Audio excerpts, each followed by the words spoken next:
ஆட்சி புரிஞ்சிருப்பாங்க இல்லையா, அதையே நாம பின்பற்றிக்கிட்டு இருந்தோம். அதையே நாம என்ன செஞ்சுட்டு இருந்தோம், பின்பற்றிக்கிட்டு இருந்தோம். அப்படி இருக்கும்போது நமக்கென்று ஒரு சட்டம் வேணும், நமக்கென்று ஒரு அரசியலமைப்பு வேணும், நம்ம நாட்டை நாம தான் ஆட்சி செய்யணும் அப்படிங்கிறது தான் இந்த குடியரசு நாள்.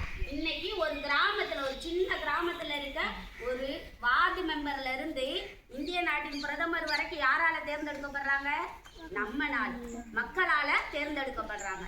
இதைத்தான் பல 5 குழுக்கள், சட்டத்தை ஒருத்த மட்டும் ஏற்றுங்க அதை ஏற்றுக்கிறோன்னு யாராவது சொல்லுவாங்களா?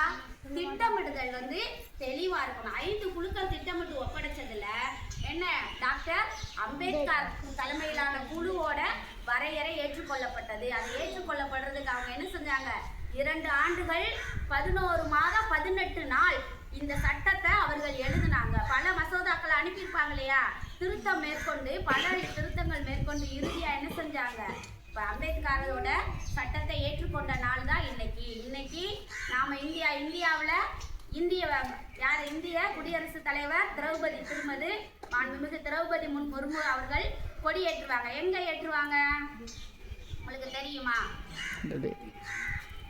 காட்வேயாபாத் அப்படின்னு ஒரு அவங்களுடைய ஹிந்தி மொழியில அதுக்கு பேர் வச்சிருப்பாங்க. ஆனா தமிழ்ல அதை என்ன சொல்லுவாங்க, கடமை பாதை. சொல்லுங்க, தெரிஞ்சு கொள்ளணும். நாங்களாம் உங்க வயசுல எங்களுக்கு சொல்லி கொடுத்ததான் இன்னைக்கு வரைக்கும் மனசுல வச்சிருக்கோம், பசுமரந்த கடமை பாதை அப்படிங்கிற அந்த வழியில முப்படை தளபதிகளோட மரியாதையை குடியரசுத் தலைவர் இன்றைக்கு ஏற்றுக்கொள்வாங்க. ஏன்னா முப்படை தளபதியோட தலைவர் யாரு, முப்படைகளின் தளபதிக்கே தலைவர் யாரு, குடியரசுத் தலைவர். அப்ப அவங்க மரியாதையை ஏற்றுக்கொள்வாங்க.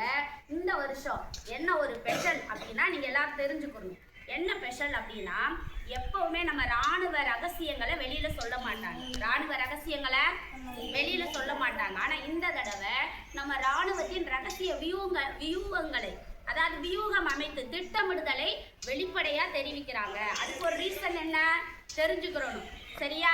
டிசம்பர் மாதம் அமெரிக்காவோட அதிபர் என்ன செஞ்சாரு, டொனால்டு ட்ரம்ப் வந்து என்ன செஞ்சாங்க அப்படின்னா, இந்த வெனிசுலா நாட்டு அதிபரை சிறைப்பிடிச்சிட்டு போயிட்டார். 8 மாதம் பிளான் பண்ணி ஒரே 1 மணி நேரம் கேட்ச் பண்ணி சிறைப்பிடிச்சிட்டு போயிட்டார். அதே நிலைமை பிரதமர் மோடிக்கும் கெச்சு போட்டிருக்காங்க. நம்ம இந்தியாவின் பிரதமருக்கும் கெச்சு போட்டிருக்காங்க. எதுக்காக போட்டிருக்காங்க, கடந்த டிசம்பர் அப்ப இந்தியாவில் பல இடங்கள்ல என்ன செய்தாங்க, முஸ்லீம்களும் கிறிஸ்தவர்களும் மற்ற மதத்தினரும் இழிவாக நடத்தப்பட்டாங்க.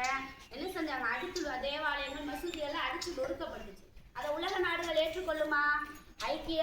அமெரிக்க ஐக்கிய நாடுகள் ஏற்றுக்கொள்ளாத காரணத்தினால மோடியவும் இது போல சிறையடிக்க டொனால்டு ட்ரம்ப் வந்து பிளான் பண்ணிட்டு இருக்காரு. அதுக்காக எங்க நாட்டுல உங்களை விடவும் வலிமையான என்ன செய்து போர் வியூகங்கள் இருக்குது, முப்படைகளும் சிறப்பா செயல்படுதுன்றதை தெரிந்து கொள்றதுக்காக அவங்க இன்றைக்கு காட்சிப்படுத்துறாங்க.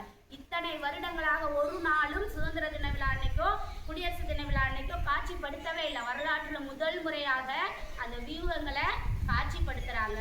அது மட்டும் இல்ல, எப்பயுமே அமெரிக்க ஐக்கிய நாடுகள் தான் சிறப்பு விருந்தினரா கலந்துக்குருவாங்க. இந்த தடவை ஐரோப்பிய ஐக்கிய நாடுகளில் 3 தலைவர்கள் கலந்துக்கிறாங்க. சரியா?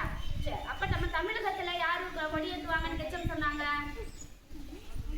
ஆளுநர் மாண்புமிகு RN ரவி அவர்கள் என்ன செய்வாங்க, கொடியேற்றி நம்முடைய கட்சி தலைவர்களுக்கு விருது கொடுப்பாங்க. அது மட்டும் இல்லாம வீர தீர செயல்கள் செய்தவருக்கு பேரறிஞர் அண்ணா பெயர்ல என்ன செய்வாங்க, நிறைய பரிசுகள் தருவாங்க. இந்த வருஷம் அந்த பரிசினுடைய மதிப்பையும் அதிகப்படுத்தி இருக்கிறாங்க. 1 கிராம் தன் 8 கிராம் கொடுத்துட்டு இருந்த நேரத்துல இப்ப 10 கிராம் 25,000. சரிங்களா? நம்ம காவல்துறையில நம்ம எல்லாரும் பாதுகாப்பா இருக்கிறதற்கு அவர்கள் எல்லாம் செயல்பட்டு இருக்காங்க. அவங்களை பாராட்டும் விதமா இந்த இது கொடுக்கப்படுது.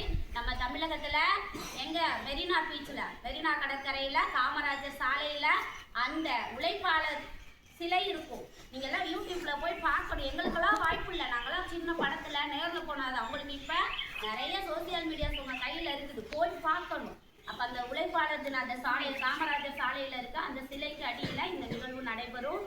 இந்த நாள்ல நாம என்ன பண்ணணும் அப்படின்னா, நம்ம தமிழகத்துல இருந்து ஒரு சிறப்பா என்ன பண்ணியிருக்காங்க, இந்த தடவை 10,000 விவசாயிகளும் மாணவர்களும் போறாங்க. பசுமை பாரம்பரியம்ன்ற தலைப்புல நம்மளுடையது டெல்லியில என்ன செய்யுது, காட்சிப்படுத்தப்படுது நம்மளுடைய ஊர்.